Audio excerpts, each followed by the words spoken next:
हर हर महादेव दोस्तों, सावन मास की इस दिव्य कथा श्रृंखला का आज 8वां दिन है। आज हम सब श्रद्धा से ध्यान करते हैं भगवान शिव के अर्धनारीश्वर स्वरूप का, जो ये सिखाते हैं कि शिव और शक्ति का अद्वैत रूप ही सृष्टि का संतुलन है। सावन मास का ये अष्टम दिवस स्त्री पुरुष के भीतर की शक्ति और चेतना के सामंजस्य को समझने का और ईश्वरीय प्रेम में स्वयं को अर्पित करने का सुनहरा अवसर है। आप सभी भक्तों से आग्रह है कि कथा श्रृंखला के अंत तक जुड़े रहें और वीडियो को लाइक, कमेंट और शेयर अवश्य करें, ताकि अधिक से अधिक लोग शिव कृपा का अनुभव कर सकें। हर हर महादेव। ओम नमः शिवाय। आज का महात्म्य शुरू करने से पहले आपको सुनाते हैं भगवान शिव के वाहन नंदी बैल की कथा। पूर्व समय में शिलाद नामक एक धर्मात्मा मुनि ने अपने पितरों के आदेश से मृत्युहीन और अयोनिज पुत्र की कामना से भगवान शिव की कठोर तपस्या की। शीघ्र प्रसन्न हो जाने वाले भगवान महादेव उनके तप से प्रसन्न हुए और साक्षात प्रकट होकर उनसे वर मांगने के लिए कहा। भगवान ने कहा, ऋषिवर, मैं तुम्हारी तपस्या से प्रसन्न हूं, वर मांगो। तब शिलाद मुनि बोले, भगवान, यदि आप मेरी तपस्या से प्रसन्न हैं, तो ये वर दीजिए कि मुझे आपके समान ही मृत्युहीन अयोनिज पुत्र प्राप्त हो। तब भगवान शिव ने कहा, हे तपोधन, हालांकि मैं जगत का पिता हूं, तो भी मैं तुम्हारी तपस्या से प्रसन्न होकर कहता हूं कि मैं तुम्हारे अयोनिज पुत्र के रूप में अवतार लूंगा और उस अवतार में मेरा नाम नंदी होगा। ऐसा कहकर भगवान शिव अंतर्ध्यान हो गए। कुछ समय बाद यज्ञ वेताओं में श्रेष्ठ शिलाद मुनि यज्ञ करने के लिए यज्ञ क्षेत्र जोत रहे थे कि उसी समय उनके श्वेत बिंदु यानी पसीने की बूंद से एक पुत्र उत्पन्न हुआ। वो बालक सूर्य के समान प्रभावशाली, त्रिनेत्र, जटा, मुकुटधारी, त्रिशूल आदि से युक्त तथा चतुर्भुज रुद्र के रूप में मुनि को दिखाई दिया। उसे देखते ही शलाद मुनि को तो बड़ी प्रसन्नता हुई और वे उस बालक को अपनी कुटिया में ले गए, जहां जाकर बालक ने साधारण मनुष्य का रूप धारण कर लिया। मुनि अब बड़े ही प्यार से उसका पालन पोषण करने लगे।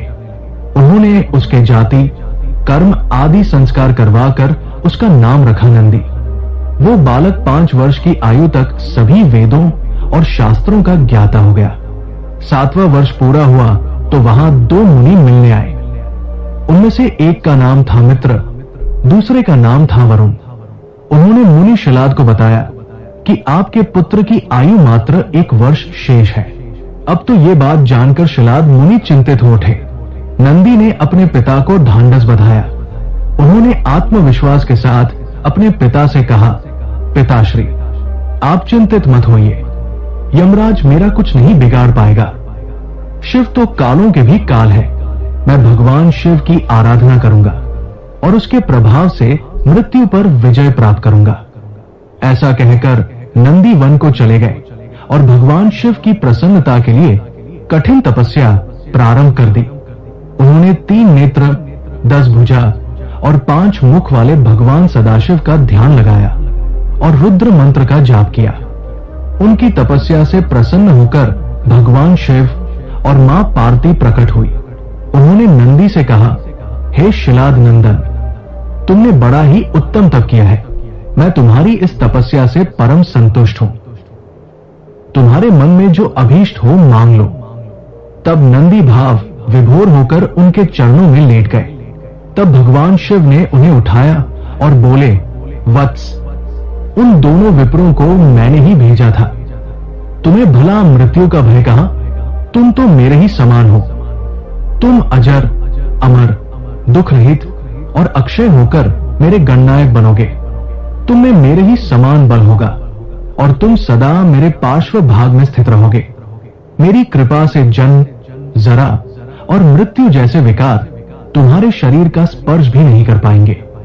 ऐसा कहकर दयालु भगवान शिव ने अपने गले की कमल माला उतारकर नंदी के गले में डाल दी। उस माला के पड़ते ही नंदी 3 नेत्रों और 10 भुजाओं वाले हो गए। फिर भगवान शिव ने अपने गणाध्यक्ष के पद पर उनका अभिषेक किया। साथ ही वरदान दिया कि जब भी भगवान शंकर की कोई भी प्रतिमा स्थापित की जाएगी तो उसके सम्मुख नंदी का होना अनिवार्य होगा, वरना वो प्रतिमा अधूरी मानी जाएगी। अब आप ध्यान देंगे तो पाएंगे कि भगवान शंकर के मंदिर में शिव प्रतिमा के सम्मुख बैठे नंदी महाराज की दोनों आंखें निरंतर भगवान शिव की प्रतिमा पर ही लगी रहती हैं। कहा जाता है कि नंदी के नैनों में भगवान शिव बसते हैं। वहीं नंदी के दोनों सिंगों को विवेक और बुद्धि का आधार माना गया है। इसीलिए कहा जाता है कि बुद्धि का इस्तेमाल विवेक से करना आवश्यक है। नंदी महाराज के गले में बंधी हुई घंटी ये प्रतीक है कि निरंतर मनुष्य को भगवान का ध्यान करना चाहिए। ये तो सभी जानते हैं कि नंदी महाराज के बिना भगवान शिव का मंदिर कभी नहीं बनता, लेकिन हमारे देश में एक ऐसा भी मंदिर है जहां नंदी महाराज के बगैर भगवान शिव का मंदिर बना हुआ है।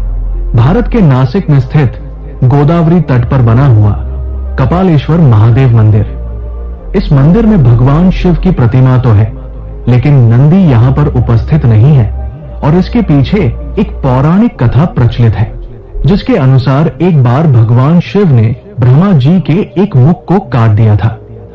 क्योंकि ब्रह्मा जी के 5 मुख थे, जिनमें 4 मुख तो वेदों के पाठ किया करते थे, लेकिन एक मुख हमेशा उन्हीं वेदों की बुराइयां किया करता था। यही वजह है कि भगवान शिव ने ब्रह्मा जी के उस मुख को काट दिया था। हालांकि इस कृत्य के लिए शंकर जी को ब्रह्मा हत्या का भी दोष लगा था और इसी दोष को दूर करने के लिए भगवान शिव इधर उधर भटक रहे थे। एक बार भगवान शंकर सोमेश्वर पहुंचे, जहां उन्हें एक गाय के बछड़े ने बताया कि गोदावरी नदी के तट पर स्थित रामकुंड में स्नान करने से ब्रह्मा हत्या के दोष से मुक्त हुआ जा सकता है। तब भगवान शिव ने बछड़े के कहे अनुसार रामकुंड में स्नान किया और इस प्रकार उन पर लगा ब्रह्मा हत्या का पाप दूर हो गया। भगवान शिव ने उस बछड़े को अपना गुरु मान लिया और बछड़े के रूप में स्वयं नंदी जी ही शिव जी के सामने प्रकट हुए थे। उस समय शिव जी ने उन्हें अपना गुरु मान लिया था। यही कारण है कि जब कपालेश्वर मंदिर का निर्माण हुआ तो भगवान शिव ने उस मंदिर में नंदी महाराज के सम्मुख बैठने से मना कर दिया, क्योंकि वो उनको अपना गुरु मान चुके थे। यही कारण है कि नासिक कपालेश्वर मंदिर में भगवान शिव की प्रतिमा तो है, लेकिन नंदी महाराज इसमें स्थापित नहीं है। ऐसा विश्वास है कि यदि कोई मनोकामना नंदी बैल के कानों में कह दी जाए तो वो मनोकामना बहुत शीघ्र पूर्ण हो जाती है, क्योंकि नंदी बैल को भगवान शिव का कोतवाल माना जाता है और हमारी मनोकामनाएं भगवान शिव तक नंदी बैल ही पहुंचाते हैं। इसलिए कभी भी भगवान शिव की पूजा करने के साथ साथ नंदी बैल की पूजा भी अवश्य करनी चाहिए। ये थी नंदी बैल की कथा और अब सुनिए आज का महात्म्य। महादेव जी कहते हैं, सोमनाथ के दक्षिण भाग में त्रिभुवन विख्यात पद्मक नामक तीर्थ है, जो सभी पापों का नाश करने वाला है। पहले सोमेश्वर के समीप क्षौर कराकर अर्थात शुद्धि कराकर मन ही मन मेरा ध्यान करते हुए उस तीर्थ में अपने केश डाल दे। उसके बाद फिर से स्नान करे। मनुष्य जो कुछ भी पाप करता है वो सब उसके केशों में अर्थात बालों में स्थित होता है। इसलिए केशों को अवश्य ही तीर्थ में फेंक देना चाहिए। सौभाग्यवती स्त्रियों को चाहिए कि वे सब केशों को हाथ से पकड़कर अग्रभाग की ओर से 2 अंगुल कटवा दे। उनके लिए मुंडन की विधि नहीं है। मुंडन और स्नान के बाद देवताओं और पितरों का तर्पण करें। सभी तीर्थों में मुंडन और उपवास की विधि है। जो पर्व का दिन छोड़कर और किसी समय प्रभास क्षेत्र में बिना मंत्र के स्नान करता है वो उसका पुण्य फल प्राप्त नहीं कर पाता। बिना प्रार्थना के, बिना पर्व के और बिना क्षौर कर्म के किए समुद्र जल का स्पर्श नहीं करना चाहिए। प्रार्थना है, हे समुद्र देव, आप भगवान विष्णु से सुरक्षित हो। आपको नमस्कार है। आप साक्षात श्री विष्णु के स्वरूप हो। आपको नमस्कार है। हे देवेश्वर, हे विष्णु, आप इस क्षीर सागर के जल में मेरे समीप स्थित रहें। ऐसा कहकर तीर्थ सेवी मनुष्य नदीप्ति समुद्र के जल में स्नान करे। फिर श्रद्धा युक्त होकर तिल मिश्रित जल से देवता, मनुष्य और पितरों का तर्पण करे। सहस्त्रों जन्मों में मनुष्य जो भी पाप करता है उसे एक बार समुद्र के जल में बहाकर नष्ट कर देता है। ब्रह्मा जी ने समुद्र से कहा है कि हे सागर, जब तक लोक में तुम्हारी स्थिति रहेगी, जब तक आकाश में सूर्य, चंद्रमा और नक्षत्र बने रहेंगे, तब तक पूर्वज तुम्हारे खारे जल के अमृत से तृप्त होंगे। जो मनुष्य शुद्ध चित्त होकर प्रतिमास तुम्हारे जल में स्नान करेगा, उसे प्रतिदिन पुंडरीक यज्ञ का फल मिलेगा। श्री सोमनाथ और समुद्र के बीच की भूमि में जिनकी मृत्यु होगी, वे पापी भी हो तो भी निष्पाप होकर स्वर्ग लोक में जाएंगे। समुद्र के भीतर 5 करोड़ शिवलिंग हैं, जिन्हें समुद्र ने इस मनवंतर में अदृश्य कर दिया है। इसी प्रकार वहां अग्निकुंड तथा पद्म सरोवर भी है, जो इस मनवंतर में समुद्र जल से ढक गए हैं। दक्षिण की ओर चक्र तथा मैनाक के मध्य भाग में 100 धनुष लंबा चौड़ा स्वर्णमय कुंड है। सोमनाथ से दक्षिण 100 धनुष की दूरी पर वो स्थान है। उत्तर मानस से पूर्व जहां कृत स्मरदेव है, वहां तक उनकी सीमा है और ये गुप्त स्थान है। महादेव जी कहते हैं, देवी, इस प्रकार विधि पूर्वक स्नान करके समुद्र को अर्घ दे। गंध, पुष्प, वस्त्र और चंदन आदि से उनकी पूजा करे। इसके बाद तर्पण करके भगवान कर्पूर के समीप जाए। उनकी भी पुष्प, धूप, गंध तथा वस्त्र द्वारा भक्ति पूर्वक पूजा करे। इसके बाद सोमनाथ जी के समीप जाए, उन्हें विधि से स्नान कराकर शतरुद्र का जप करे। रुद्र पंचांगों का तथा अन्यान्य रुद्र संहिताओं का भी जप करना चाहिए। दूध, दही, घी, मधु तथा इक्षु रस से सोमेश्वर को स्नान कराकर उनके अंगों में कुमकुम का लेप करें। उसमें कपूर, खस और कस्तूरी को भी मिलाए रखना चाहिए। इसके बाद सुगंध युक्त चंदन और फूलों से पूजा करें। नाना प्रकार के धूप निवेदित करके उन्हें वस्त्र से ढक दे। इसके बाद उत्तम नैवेद्य अर्पित करें और इच्छा अनुसार स्तुति करें। साष्टांग प्रणाम करके गीत, वाद्य आदि का आयोजन करें। धर्म कथा सुने और भगवान की परिक्रमा करें। इसके बाद ब्राह्मणों, तपस्वियों, दीनों, अंधों, कंगालों और भिक्षुओं को अपनी शक्ति के अनुसार दान दे। उस दिन उपवास करना चाहिए, जिस दिन पहले मनुष्य सोमनाथ का दर्शन करे। उस तिथि को 1 वर्ष तक भक्ति पूर्वक उपवास करे। ऐसा करके मनुष्य अपने जन्म का फल पा लेता है, पिता और माता के कुल का उद्धार कर देता है। सोमनाथ का दर्शन करने से सब पापों का नाश हो जाता है। इसलिए 7 जन्मों तक कभी भी दुख, दरिद्र और दुर्भाग्य की प्राप्ति नहीं होती। सोमनाथ जी के प्रति भक्ति बढ़ती है। पहले दूध से स्नान कराकर फिर जल से स्नान कराना चाहिए। जो मनुष्य मध्याह्न काल में और संध्या के समय सोमेश्वर शिव की आरती का दर्शन करते हैं, वे फिर इस संसार में दोबारा जन्म नहीं लेते। तब पार्वती जी ने पूछा, भगवान, प्रभास क्षेत्र में सरस्वती नदी कहां से आई है? कृपया बताइए। महादेव जी कहने लगे, हे देवी पार्वती, सुनो, हरणी, वजरणी, नियंकु, कपिला और सरस्वती, इन 5 स्तोत्रों से युक्त सरस्वती नदी इस क्षेत्र में प्रवाहित होती है। एक समय देवाधिदेव भगवान विष्णु ने सरस्वती जी से कहा, हे कल्याणी, तुम पश्चिम दिशा में क्षार समुद्र के समीप जाओ और बड़वानल को वहीं ले जाकर डाल दो। इससे सब देवता निर्भय हो जाएंगे। तब सरस्वती जी बोली, प्रभु, मैं स्वतंत्र नहीं हूं। मेरे पिता विद्यमान हैं और मैं उनकी आज्ञाकारिणी पुत्री हूं।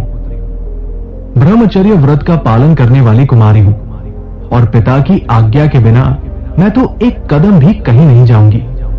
तब भगवान विष्णु ने ब्रह्मा जी के समीप जाकर कहा, हे देवेश्वर, आप देवताओं का ये कार्य सिद्ध कर दीजिए।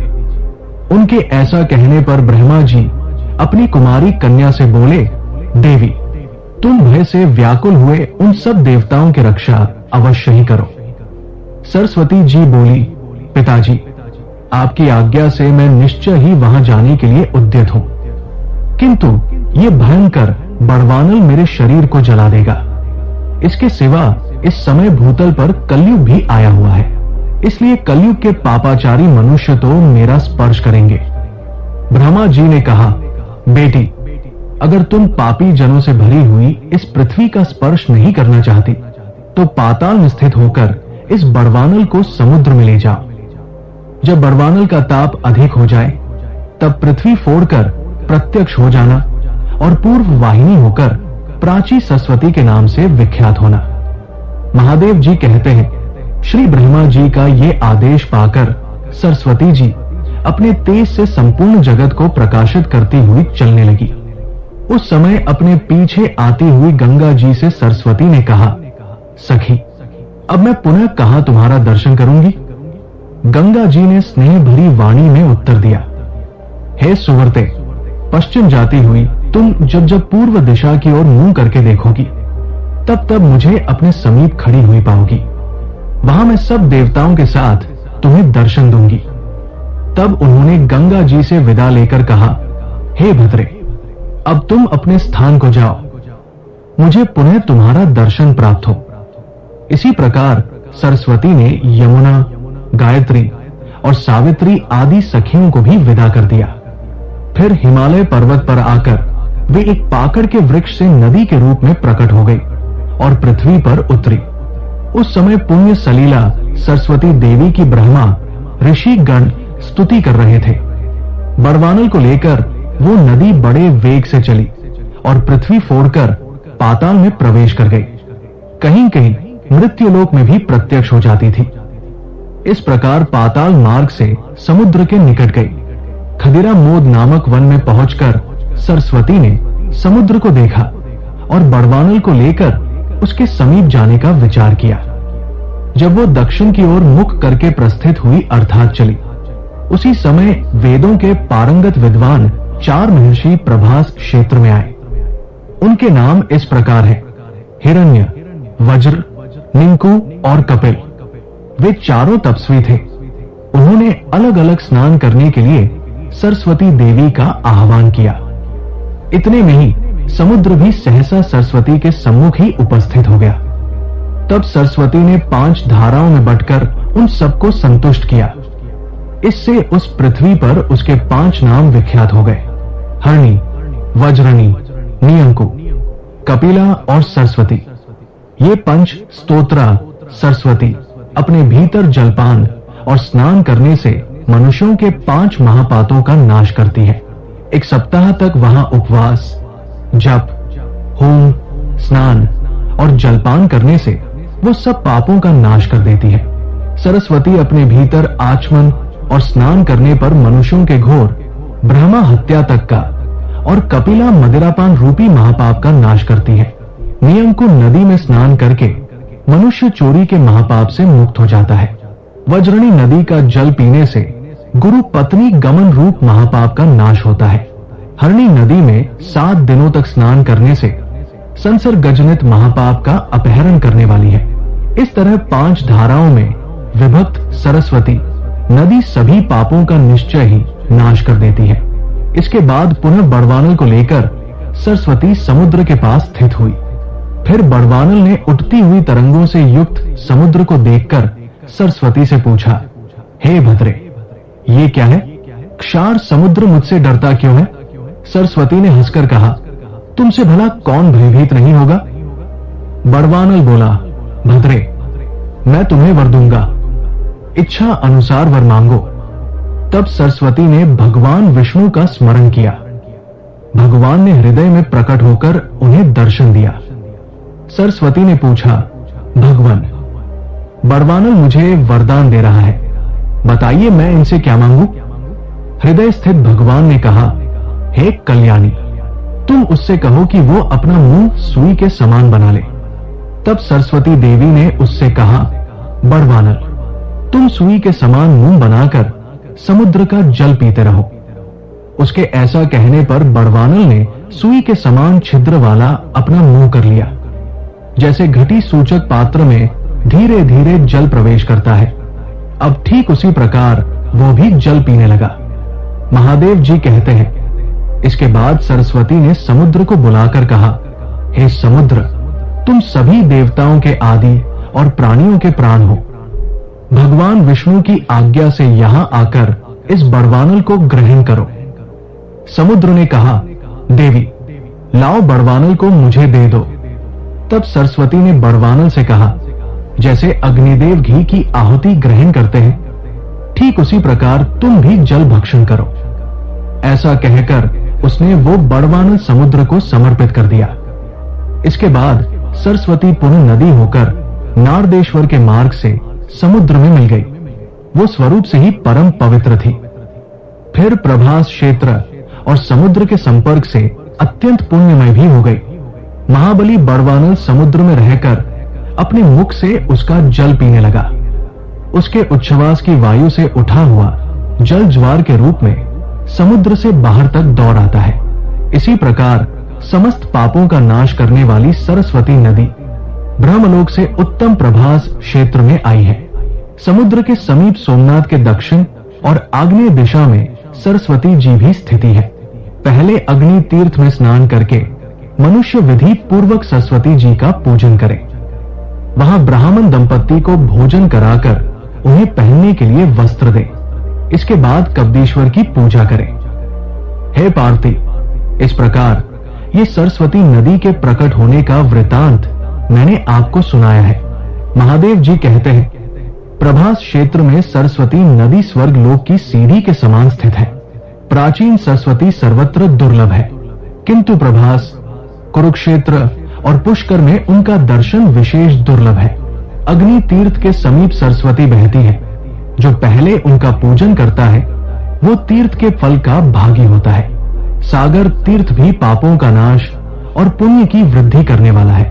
उसके दर्शन से ही महायज्ञ का फल मिलता है। अग्नि तीर्थ में स्नान करके क्रमशः सरस्वती, कब्दीश्वर, केदारेश्वर, भीमेश्वर और सोमेश्वर देव का विधि पूर्वक पूजन करके बाल रूप धारी ब्रह्मा जी की पूजा करें। इसी प्रकार शैवी यात्रा बताई गई है, जो मनुष्य भोजन करके या बिना भोजन किए दिन में या रात में चंद्रभागा, गंगा और सरस्वती इन तीन नदियों का जल पीते हैं, वे देवता के समान है। जहां प्राची सरस्वती बहती है वहां काल, अग्नि और यमराज का भय भी नहीं होता। जैसे कामदा गौएं हर समय फल देने वाली होती है, वैसे ही प्राची सरस्वती भी है। जहां चिंतामणि के समान प्राची सरस्वती है वहां स्वर्ग और मोक्ष दोनों सुलभ है। 88,000 ऊर्ध्वेता मुनि जहां संन्यास आश्रम स्थित है, उस सरस्वती से बढ़कर और कौन सा तीर्थ है।